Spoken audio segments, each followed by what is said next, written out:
continue to help people let people in and help with any technical issues as well. So I'm going to go ahead and get started as just with some basic introductions.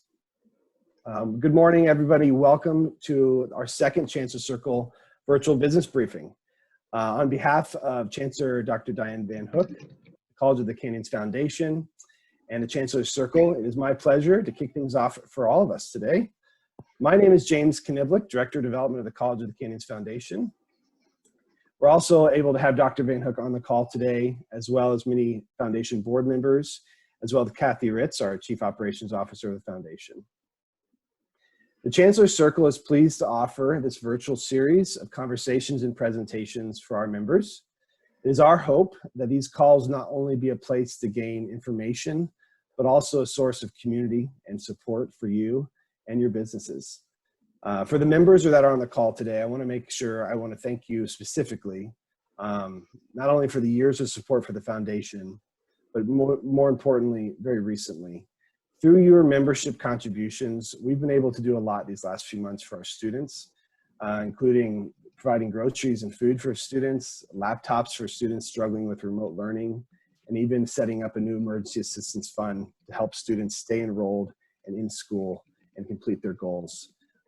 You're helping us do that. And thank you especially for many that are on the call today. They're actually stepped up above and beyond and helped in some of those areas recently.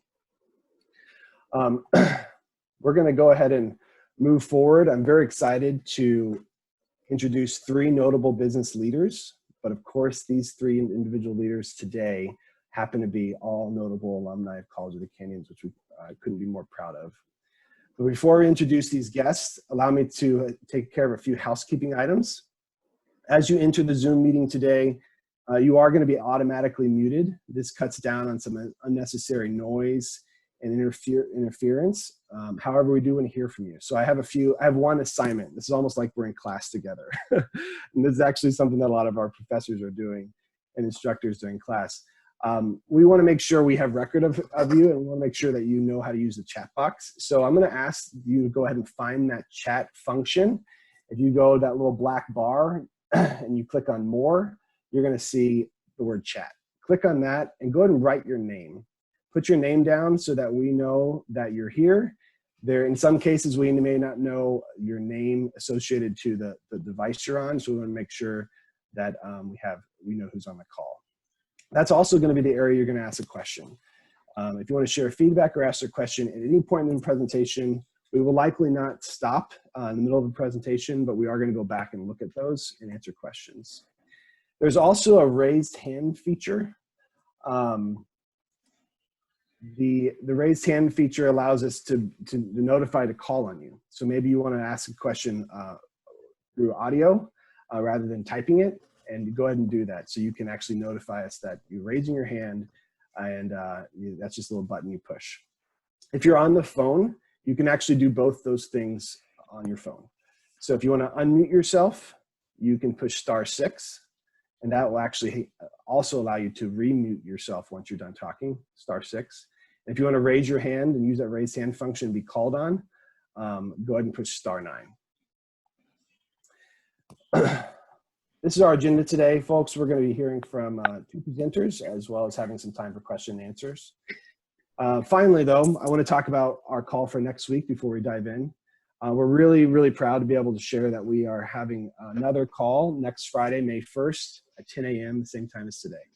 The topic will be HR strategies during COVID-19, presented by Brian Kegley, our board chair of the foundation, proud COC alum, as well as employment law expert with Poole, Schaffer, and Kegley as a partner there. We'll be joined by fellow Chancellor Circle member, Logix Federal Credit Union Vice President of HR, Christina Flores. And it's no secret to any business owner that someone like Christina has been dealing with a lot these last few days and months, and she's going to be talking from a personal experience. So that is enough of me talking. It's my distinct pleasure to introduce our first of our panelists, Mr. Nicolas Cardenas. I call him Nico. I think a lot of his friends do, so I'm going to continue to call him Nico. I probably won't remember to call him Nicolas, so forgive me in advance, Nico. Nico served as a student trustee during his time at the College of the Canyons when he was here as a student. This was a few years ago, but he sat on the dais right next there to Bruce Fortine and all the other Board of Trustees members. He's now a professional service advisor for New York Life, an active Chancellor Circle member, ardent volunteer throughout the community and at COC. Nicholas and his wife are expecting their first child in June of this year. His education includes the College of the Canyons, UC Santa Cruz, and the University of San Francisco. Nico's here to tell us a little bit more about what we can expect today and to share his personal experiences as Chancellor Circle member and COC alum. Take it away, Nico. All right, thank you very much, James. And thank you to everyone at the Foundation for your efforts in supporting the college and us in the community, but most of all, the work you do to support our students. It's an honor for me to be involved in this session today. Being a member of the Chancellor Circle is a small way for me to get back to a place that gave so much to me, and I welcome all of our attendees, especially my fellow Chancellor Circle members. Thank you for hopping on a Zoom for this exciting session. The Chancellor Circle is especially focused on innovative and agile ways of supporting the college and its students, which continues now in this time of great uncertainty and loss in our community. In my time at COC, I learned a lot of lessons, and the most impactful are related to leadership. So I'm so glad that I get to welcome our Chancellor, Dr. Diane Van Hook, onto the session as well. I'd like to thank her for being a prime example in my life of all the innovative, agile, but most of all, committed leader. Thank you for your example, but most of all, kindness and friendship. Before I hand it to James, I want to thank Jill and T for sharing your experiences and talents this morning. We're all leaders, and it's critical that we support each other so that each of us can better support our respective families and businesses. In this way, we're constantly recreating this community. Take it away, James. All right. Thank you, T. Thank you, Nico. It's my pleasure to introduce T. Meyer. He's our first presenter today. We'll be followed by Jill in just a few minutes. We're very fortunate to have Mr. Terrance Meyer. And again, this is a day of nicknames. T definitely goes by, Terrance definitely goes by T. So we're gonna, you can refer to him as such. But we're very blessed to have T on our board, a foundation board. T is a wealth management advisor for Northwestern Mutual, and he's going to be presenting today. T is also a COC alumni and has built a career in the financial services industry as a prominent speaker for local and national organizations, including nonprofits locally. And he's the newest member of our COC Foundation Board of Directors just this year. T's education includes the College of the Canyons, Azusa Pacific University, and graduate work at UCLA. To T, it's here today to discuss some key areas of business financial planning during what we are experiencing here in this climate of COVID-19. And we're very fortunate to have you on the call, T. I'm going to go ahead and stop sharing my screen and allow you to take it away. All right, great. Can you hear me okay? Yes, we can. Okay, good. So thank you, James, Nico, for the introduction, and thank you, the Chancellor Circle and College of the Canyons. It's awesome to be here. I have to say, though, you look at Nico's picture, and he has a beard. You look at him today, he has no beard. You look at my picture, I'm clean shaven, and now I have my COVID beard. So I'm just trying to fit in. I'm trying to fit in with James and Kegley, but I won't go as far to shave my head like Brian Kegley. But in any case, the goals for today from my perspective is to help demystify a bit of financial planning, both for your business and for yourself individually, or if you have a family, and to maybe raise some awareness around certain points. So in fact, let me show just a quick slide that summarizes what this all looks like. So if you can see my slide here in the middle, if you're a business owner, and we'll get to personal as individuals in a minute, but if you're a business owner, you're in the center. And as you can see off to the right, any good business owner plan starts with a personal plan. So we'll talk through personal financial planning, risk management, what is that? Wealth accumulation, and ultimately wealth preservation and distribution. Then you would go up to the top, kind of opposite of clockwise, to business planning, which also has risk management, liability, employee benefits, and then finally down to the left, exit planning. What does business valuations look like? What does the lifetime exit strategies? If they're in partnership, what do buy-sell strategies look like? What are those? How do you do those? And you'll notice at the top, here are your trusted advisors, your accountant or CPA, your attorney, your banker, and at the bottom, a financial professional, a financial advisor. So if we were to spin that off to the right in the personal planning section, it would highlight such as this. So at the top, we have identification of goals. Think of that, if you were going to take notes today, I would write down these 4 things. 1 is awareness, which is identifying goals. 2 is developing a personalized plan, which is how do we quantify and calculate to what's important and valuable to you. Down at the bottom, 3 is implementation, meaning you've dreamt about your goals, you've articulated them, you've quantified them, you know what it means mathematically. Now you do something about them by implementing. And then off to the left, review. Also everyone's favorite word, which is accountability, right? And so what I liken that to is meaningful action. You know, what are some things that you want to do that sustain what your important goals are? Then if you go to the middle of this, you see how I break it down. Risk management, which we'll talk about more in detail what that is. Also to the right of that, wealth accumulation, then wealth preservation and distribution, to at the top of this pyramid being ultimately financial security. So let me start by sharing with you a quick story. By the way, James, is my screen back on, the video? Okay, just want to make sure that's working. So let me share with you an interesting story. So by the time, let me see, this is 1988. I'm 13, 14 years old. The last time the Dodgers won the World Series, but I digress. I'm missing baseball. These beautiful spring warm days, I'm a big baseball fan. So around that time, 1988, my dad comes home from work one day and he sits down my brother and I. My brother's 2 years younger. And he says, T and Andrew, here's what's going to happen. I'm no longer paying for everything in your life, you know, one thing at a time. But instead, here's this black box with 13 envelopes inside this black box. And I'm going to give you the money each month to fill up each envelope. And each envelope will have money for clothing. It'll have money for food. It'll have money for going out with your friends or going to a ball game or donating to charity. And my dad instilled that in me at a very young age to say, I'm going to give you everything, but it's up to you to manage it. And you look at the tale of 2 brothers, right? My brother, 2 years younger today, and myself, I took that serious, that dad really meant it. And so when he gave us, I think it was like $50 a month or whatever it was back then, and I had to separate it out over time, I did so. So that by the end of the month, I actually had money, I had reserves. Whereas my brother, you know, he'd be at the high school football game on a Friday night and blew all the money. And so, you know, I got to see firsthand, and that's played out in our life today. You know, here I sit in my mid 40s and my brother in his young 40s, and it's the same kind of life today. So the point being with this is, and I'll share my slide here again, is we always want to start, whether it's a business or an individual, with a budget, meaning what's coming in and what's going out. And there's 2 really interesting things with a budget. What really cracks me up, I've been doing this for 22 years with a budget, is this. I'll ask somebody, you know, how much money are you spending on a monthly basis? It's usually some lowball number. Because I think in our minds, we have 2 budgets. We have this fantasy budget where we are hoping or thinking that this is all we're spending in our business or in our family or in our individual life. But really, we have an actual budget of what's really going out.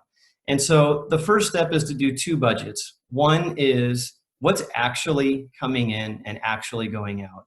And then secondly, maybe what is that fantasy? After we see that, we don't want to judge ourselves necessarily, but how do we take that information and make different decisions relative to what we would hope it to look like? Okay. So if we take, you know, step 1, as I was saying, if you were going to take down 4 notes, there would be 4 things. 1 is awareness. Part of that awareness is your budget, your dreams, goals, aspirations, things that are important to you and or your business. The second layer would be what I'll say is quantify.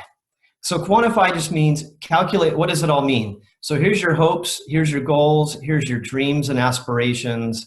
And then we calculate it into what does it look like? And so let me share this share this with you here. So you can see this flow chart here of, at the top, here's how you read this. It's your pre-retirement income. It's income coming into your business, or if you're a W-2 wage earner, money coming into your household. And then the second layer is it flowing into various accumulation strategies over time, essentially accumulating wealth in a diversified way, not just any one way or another way. So I subscribe more to the both and philosophy rather than either this one thing or this one other thing will achieve wealth and diversification. If you follow this flow chart down, you'll see that it flows down to be a cash reserve.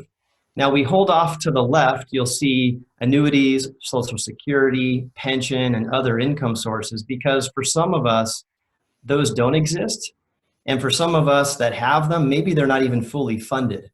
So we want to make sure that we're being realistic with what's coming in and what's going out. Ultimately, at the bottom of this is our retirement paycheck, meaning we've saved and accumulated wealth, really, really great. And now we're going to be in a distribution mode. And I think if there's anything that the industry I'm in, financial planning, that has done really great is beat everybody over the head of save money, save money, save money. But then once we get there, what do we do with it? How do we spend it? How do we distribute it? And so that's what this model is trying to show. And then off to the right, you'll see a component of legacy. Being that we're all Chancellor Circle members and College of the Canyons is endeared to most of our hearts, you know, this legacy component of what do we want to have as a lasting impact? So yes, we can do some things while we're alive, donating our times, talents, and treasures. But also, is there anything that we want in addition that has a lasting impact? And so we hold that out. Not everyone wants that, and that's okay if people don't. I have some people say to me, you know, I plan to spend the last dollar the day I die. That's fine. No judgment of that. But if anybody wants that more lasting impact of legacy, that's what this looks like. Now, once we quantify this a step further, here's what a projection of your net worth may look like. So in this simple chart, you'll see the red is liabilities. Those are your debts, things that you owe. The yellow is any life insurance value you may have. The blue is your bank accounts. That purplish color is your real estate values. Then you have your Roth IRAs, qualified plans, 401ks, etc. So the idea is, how do we take what you've done in your life of saving and accumulating wealth and then quantify that to be, what does it mean? What do you get? Why are you doing that?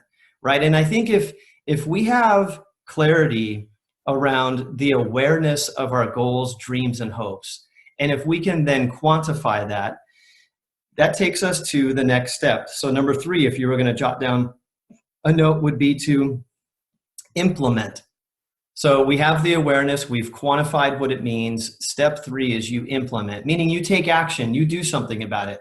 You feel motivated by your own goals and the fact that we've brought clarity to them by quantifying what it all means. And so we take action. Now that action could look like a variety of options. So take a look at my screen here. And I hope, James, give me a quick thumbs up. Can you still see my screen? Okay, good.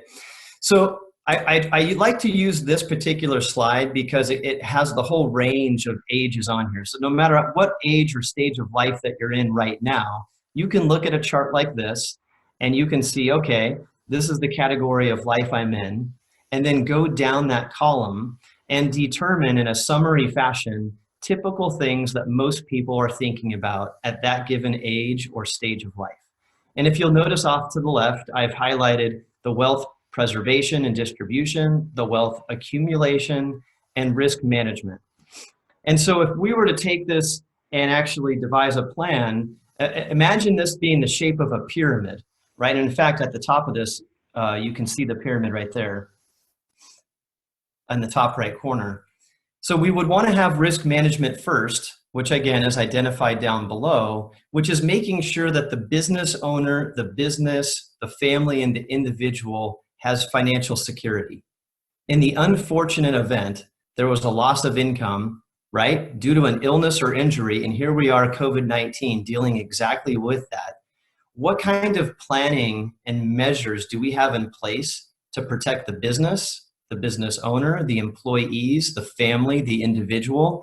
And that can be a range of things. You know, in the financial planning world, that usually will start with things like an emergency fund. An emergency fund just means you have 3 to 6 months worth of expenses set aside in a very liquid, boring savings account earning 0 point nothing. But that's okay, because that's for our short-term needs. We don't need it to be earning anything. Other risk management elements would be, if we have young children, do we have the right amount of life insurance? Just because we have coverage through work doesn't mean that that's enough. Or what if there's an illness or injury and we live through it, but we can't earn an income? Well, that's long-term disability. Or if you're a business owner, we can talk about liability insurance, those kind of things. So the logic is, foundationally, do we have an emergency fund? Do we have adequate risk management?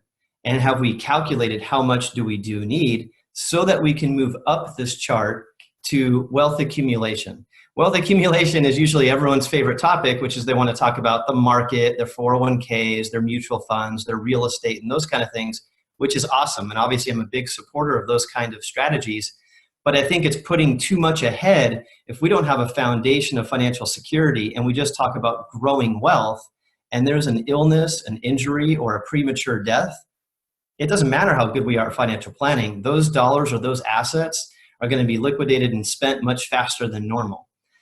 Because eventually, if we move up this chart, we're getting to wealth preservation and wealth distribution. You know, for those of us that want to have a legacy or lasting impact to our families, businesses, and charities that are dear to us, then we're going to want to have adequate coverage down below to give us security. We're going to want to talk about building wealth, and then we're going to want to talk about wealth preservation and distribution. I won't steal too much of Brian Kegley's thunder next week if he happens to touch on it, but this is where, if you see at the top of this chart, is estate plan. Estate plan is a will and a trust, generally speaking, if I simplified it, which basically just, it articulates if you were incapacitated or you weren't here permanently, you passed away, what do you want to have happen? And all of the attorneys I know right now are jam-packed busy because people are flooding in, because there's no timeline to get that done like you do to file your tax return. You can just get it done whenever you feel like it.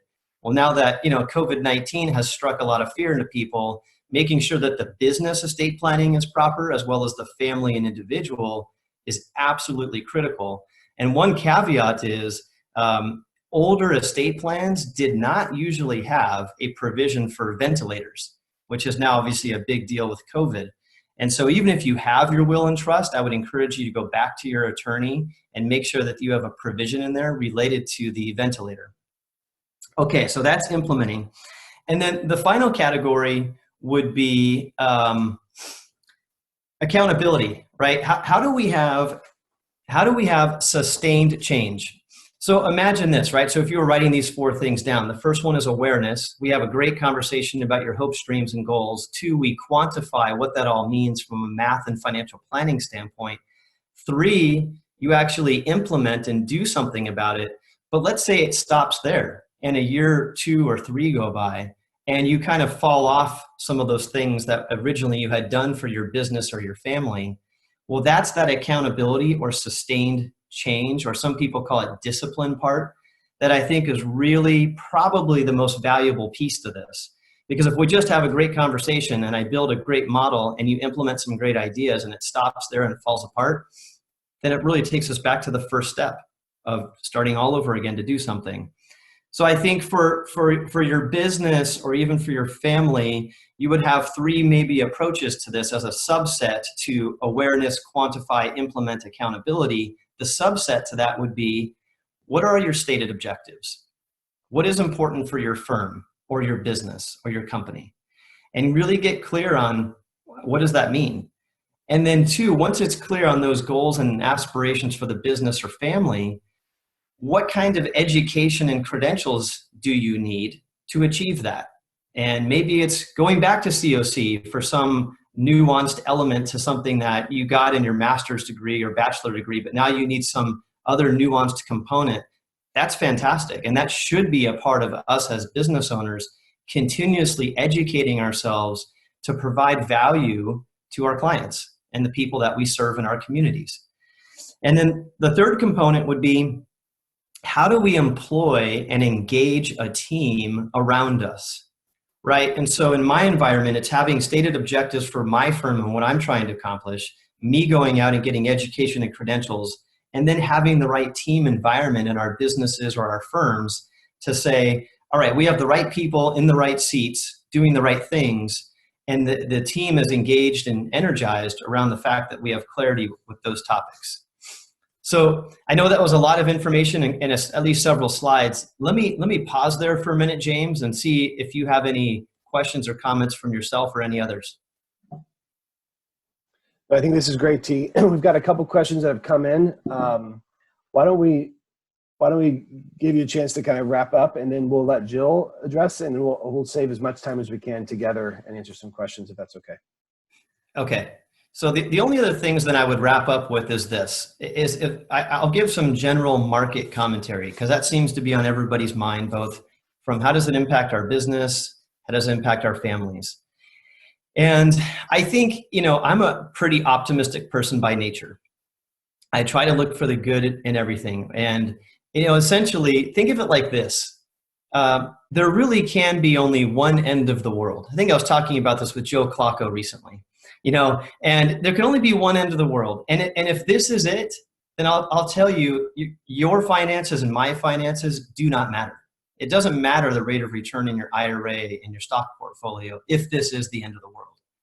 But if not, and I'm on the side of this isn't, when this passes, there will be significant pent-up demand, which will drive share prices higher, real estate, education, etc.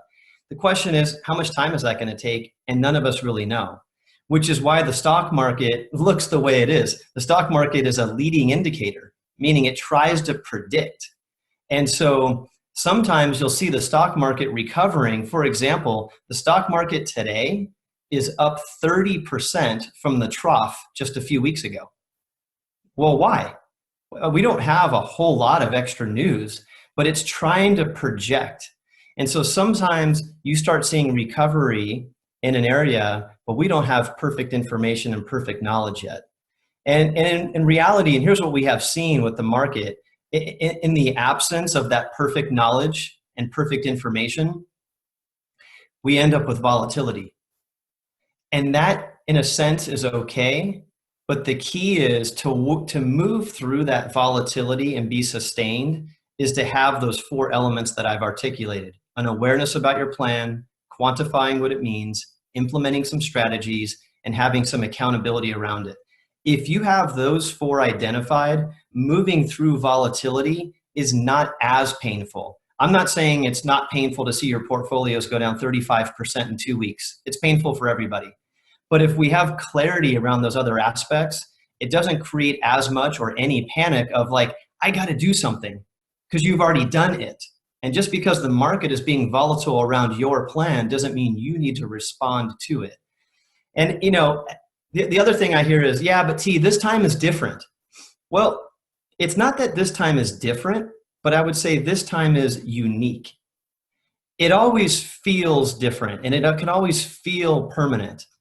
But in reality, when the market decreases, those are temporary.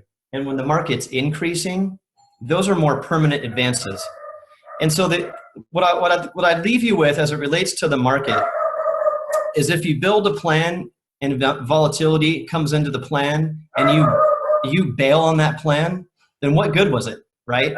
And so we need to make sure that we have clarity around what we're trying to do, so that when the volatility strikes, it's not so much panic, and now we're worried about what to do next. Let's see if there was anything else I wanted to say there. I don't think so. James, do you want me to give any additional market commentary or perspective, or do you want to transition?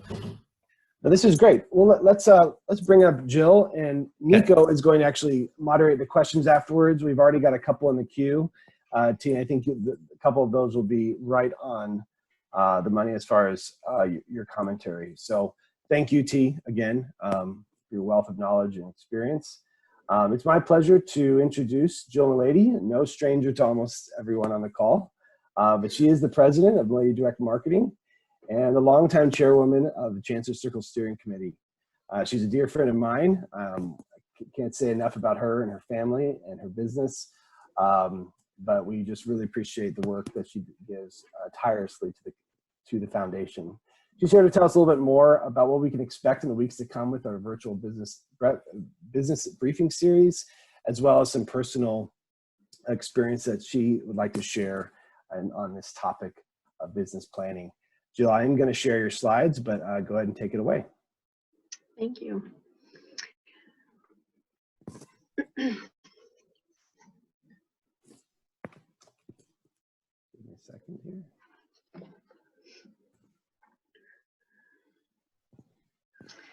Hi, everyone. Good morning.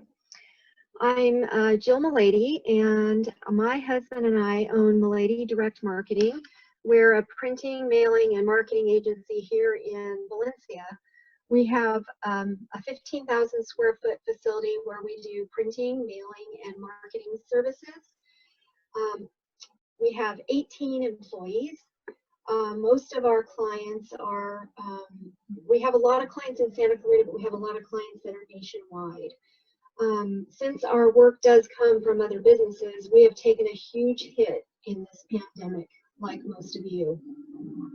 I wanted to share with you what we have done to navigate through the crisis, and hopefully you can utilize it for your business. James, you can go next slide. First of all, I'm going to be talking about the 5 A's for your business to cope with the COVID-19. And first thing is to anticipate. By now, we've all acknowledged that this is a drastic change in our business and our lives. At first, I thought it was going to be a short-term issue, that maybe some strange time for a few weeks, and I wasn't as concerned. But all of a sudden, all of our jobs were being canceled. And that's when I knew that this was going to be a major threat to our business. And this was going to be a short-term, this wasn't going to be a short-term inconvenience. And we had to figure out what we were going to do. And as you all know, it changed, it seemed, by the hour, by the day. It was very difficult to figure out where we were going. We closely followed the news and the local government and industry organizations on how they were handling this and what their advice would be for us. We had to anticipate that business was going to sharply decline because of all of our cancellations, and so we had to research every program available to minimize that hardship in case we had to cut our workforce. We had to implement immediately a no overtime policy for all of our employees immediately. We ended up laying off 2 people, and we did let our temporary employees go, and that was really hard, but we had to make that decision, and we did do that. You can go to the next slide. The next thing we had to do was we had to announce, the announcement of the communication was just so key to both our internal staff and our external our customers. We had to acknowledge that that our customers are facing the same challenges, and how are we going to communicate that to handle the situation. With our employees, we distanced apart and we worked through the situation and assured them how much we appreciated them. And some of them have been with us for close to 20 years, so they are like our family. We told them we were going to do everything we could to overcome these challenges, but we did not know what was going to happen. We had to have those hard conversations about how we just didn't know what the future was going to look like, and we might have to reduce our hours or completely close or shut down. Fortunately, our company was deemed essential company, so we were able to stay open. And some people were like, "Why are you essential?" And I said, "Well, we're partners with the U.S. Postal Service, FedEx, UPS. We do a lot of communications with grocery chains, with healthcare workers, hospitals, and that's why we were deemed essential." So we were very grateful for that.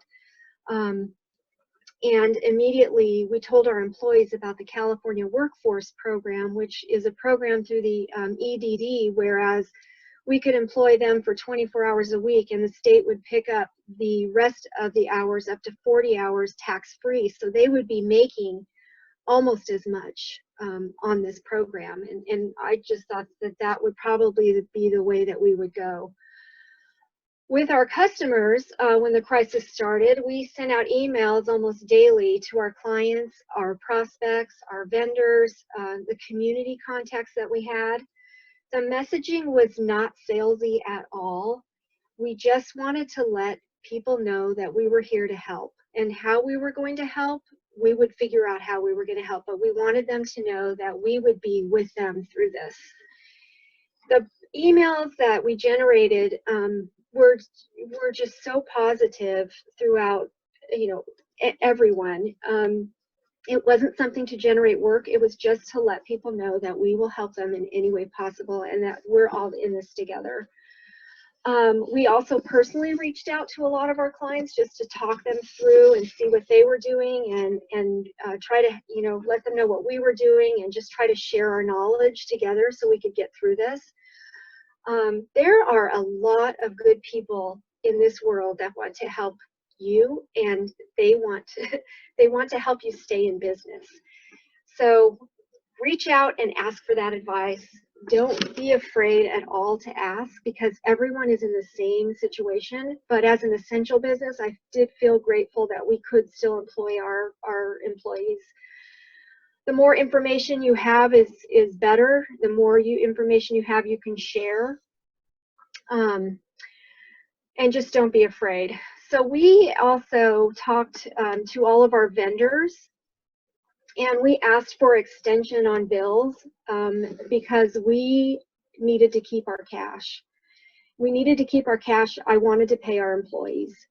And we canceled, you know, the things like FedEx pickups every day. We have shipping go out, and we just went out and we went to FedEx. We took all of our shipping to FedEx. That was not a big deal.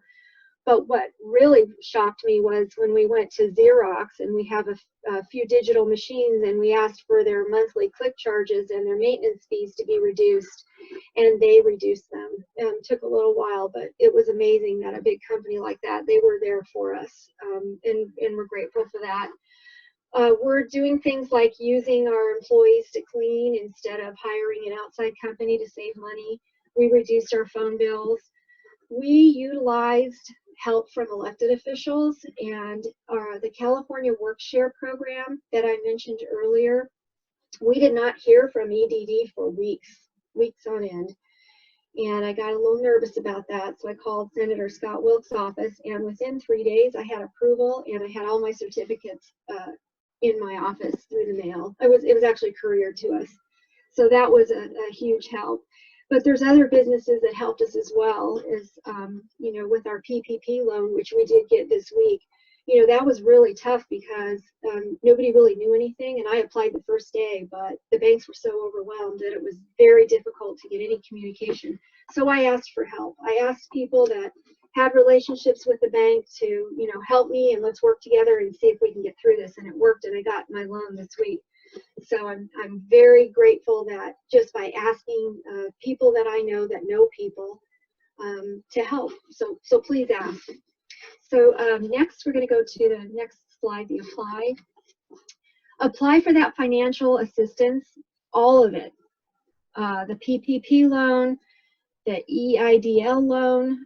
The EIDL loan, we have not heard from anything yet, and we go online to try to, you know, put my little number in, and it just says we're not accepting any more applications, and I guess we'll hear when we do. So I'm not too worried about that, but I did apply for it. You need to work with your bookkeeper to make sure or get your books together, because all of these things that you need to apply for, you have to have everything in order. You need it at your fingertips so you can move quickly. We have looked for every opportunity available to apply for. Even I found a Verizon grant that I applied for. We applied for a Facebook grant. Everything, the LA County has grants. Some of them we don't qualify for, but we looked at every opportunity. And what we did do also is we took those opportunities and forwarded them to our clients who we knew just didn't have the resources or understanding on how to do it. So we shared it with them. Next, and we'll go into adapt. So we have a long road ahead of us, and we need to adapt to the situation at hand. Consider looking at your business model and how you're going to be viable going forward. And if not, you need to take the steps to adapt. We have needed to transition a lot of work from how we normally do it. Instead of in-person fundraising events, we're implementing online fundraising events. Instead of printing a lot of collateral materials for trade shows, we're actually doing direct mail to their target audience for marketing. All of the large companies are adapting and changing and merging into different areas of marketing. Since we aren't nearly as busy as usual in our production facility, we're working on projects that can help us in the future. And some of those projects are, we're creating an e-commerce website, which will be up in a couple of weeks, which will make it a lot easier to order. And we're implementing a new inventory system. And most importantly, we are sending emails out to our clients and asking them how we can help them. We're sharing our resources as webinars and grants with other business owners, and we're supporting other businesses as much as possible. We still have work that's coming in, but we are down, I would say we're down 90%. So in order for us to survive, the PPP loan is going to be very helpful because it's going to pay our employees for the next few months. And it's going to help with some other utility lease type bills that we have. We were one of the few small direct mail companies to survive the 2008 recession. And the only reason we survived was because we made some really hard decisions and we adapted to the situation. It's better for us to make sacrifices now and stay in business than to keep hoping things are going to come back to normal and ultimately go out of business.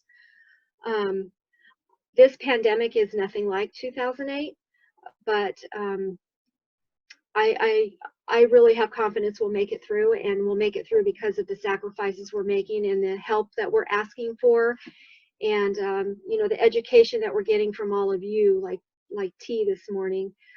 Is just so helpful for us to try and plan. So we're all in this together, and I hope that what I've given you this morning is helpful. And I've got some resources that I'll share. We can send these out to you, through the SBDC, the SCB, EDC, SBA, Senator Wilk's office, via the chamber, and then myself. Please reach out to me in any way you can, and I'll share what I've done, and you can share what you've done, and then we'll all work together. So thank you for having me this morning. Thank you, Jill, so much for that really helpful presentation. And I appreciate you sharing from the heart and even some of the struggles that you're going through. I know a lot of the business owners on the call can relate. I'm going to hand it over to Nico at the moment, and he's been taking some of the questions that have come in, and I believe Carly has access to your presentation, Jill, and we can go ahead and post that here and in the chat, and then we'll also include it in the email later. But Nico, go ahead and take it away. I know we've got a couple questions that have come in. Go ahead and use that chat, everyone, and we'll answer those first, and if we have some time, we'll feel free to take some folks coming in as calling as well. All right, sure thing. Question here is actually for you, Jill, before I pivot over to T. A question is about social media. So can you give an answer about what are trends or the new normal in social media network, and how businesses can capture that to leverage going into the future? Are you talking to me, Nico? I'm sorry. Yeah. Yeah. So businesses who were not on social media are now getting on social media, and it's just such an easy way to communicate with people. And I definitely think that if you're not, you need to get on there. And you can do Facebook advertising and LinkedIn advertising, and it's really helped our clients a lot. So definitely, if you're not on there, get on there. And if you need help, just call me and I'll help you set up an account and get it moving forward. But yeah, you need to communicate to them. You need to get your customers, you need to link to your customers and communicate and let them know that you're still out there, because people don't know if you're open or not unless you tell them. So it's a good way to do it on social media. Awesome. Jill, T, this one's for you first, and then Jill, if you wanted to add something after. T, the question is, as a small business, I've avoided the use of debt over 20 years. Is now a good time to reevaluate the practice given tough times for small businesses? Yes, I always think debt can be managed either to be strategic or frivolous, right? So let's delineate those two. You know, consumer spending, we all can't go to the mall right now, but I'm sure some of us are guilty of having those Amazon smile boxes showing up at our house daily, right? So that kind of debt obviously is not what we're talking about. But if you were gonna use debt strategically, I would say there's probably 4 categories where it makes sense. One is in your business. So if you want to keep your business afloat, employee retention, development, research, whatever it is that you're trying to do. Housing, right? Certainly in Southern California, most of us need a mortgage to afford to live here, so I get that. 3 would be transportation. So now, again, we can be extravagant with the vehicle, or we can be practical with the vehicle. And then 4th, and I'm not just saying this, that this is a COC, but education.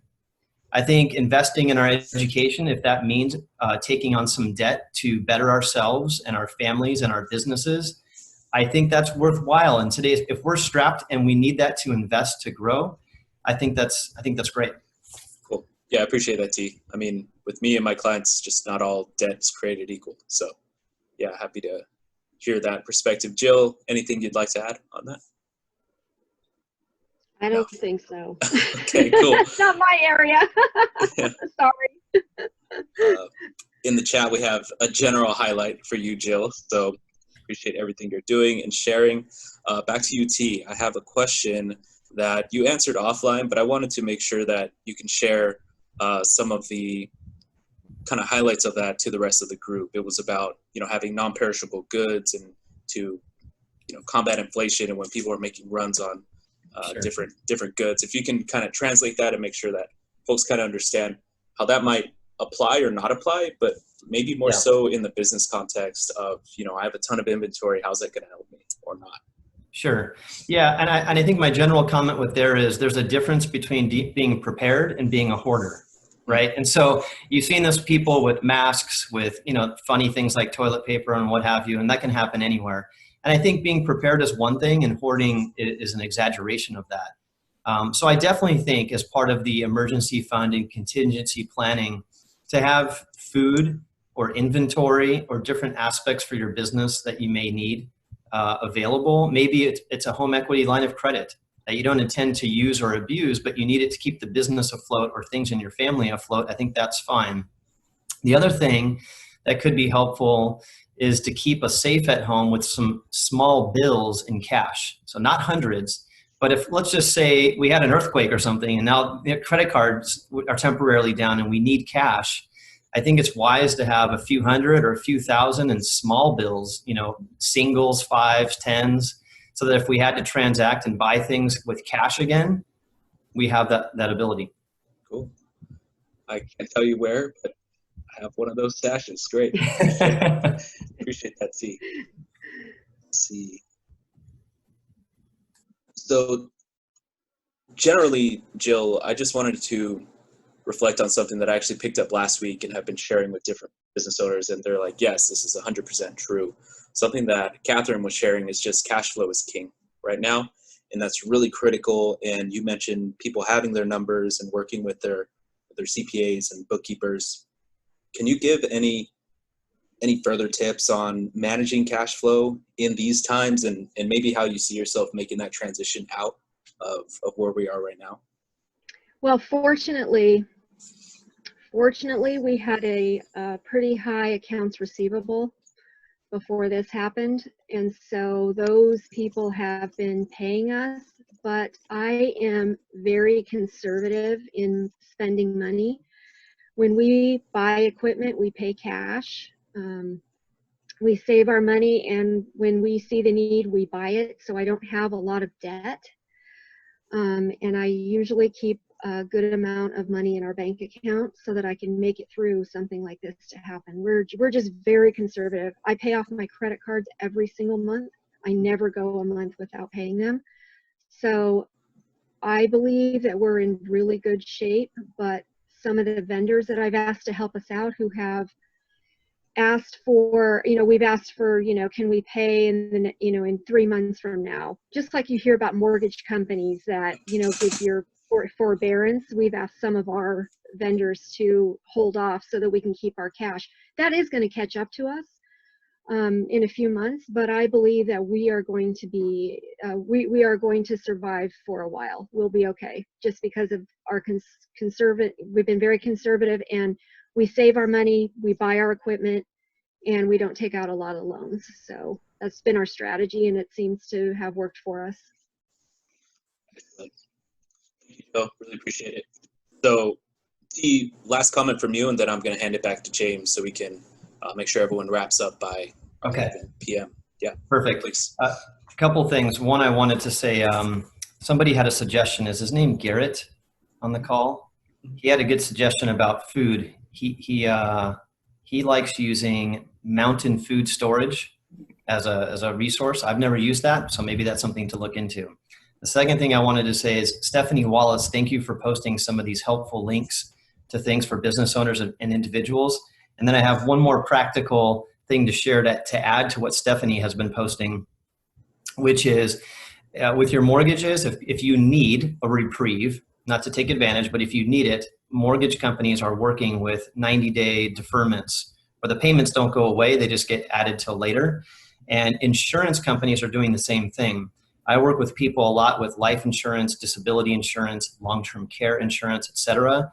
Many of the carriers today are offering, normally it's just a 30-day grace period. It was just announced this week that some of the carriers are going out 90 days. Mm-hmm. So what that means is if you cannot afford right now to pay your life insurance, disability, or long-term care for your business, maybe you have a buy-sell agreement, or maybe you have key person policies, or maybe you have policies for your family, your children, your spouse and your children. All of those can be deferred up to 90 days, but check with the insurance carrier first to see if they have that program. Not all do, but many do. And so what's helpful about that is during this time of challenge, cash flow, you can hang on to all of your benefits for your business and your family if they offer it, and then pick it back up hopefully in 90 days when we have greater clarity about the economy and cash flow. Awesome. Appreciate it, T. Back to you, James. All right, thank you, friends. I just posted the link to next week's presentation, which will go away once we close out the call. So if you want to grab that, you can go ahead and at least save that and register later. But of course, we'll be sending out an email for next Friday's call. I can't say enough as far as appreciation goes to Nico, to Jill, and to T. Thank you for your time, your attention, and most of all, being a friend of the College of the Canyons and our foundation and our students. The work that you guys are doing in terms of the Chancellor Circle membership is really making a difference. And I'm so proud that we can use this community to support one another through this time. And so thank you again. We look forward to seeing you next Friday at 10 a.m. for HR strategies during COVID-19. Please be safe and well, and take care of your families and businesses. And we look forward to connecting with you soon. Have a great day, everyone. Thank you, James. Thank you. Thank you very much. Thank you.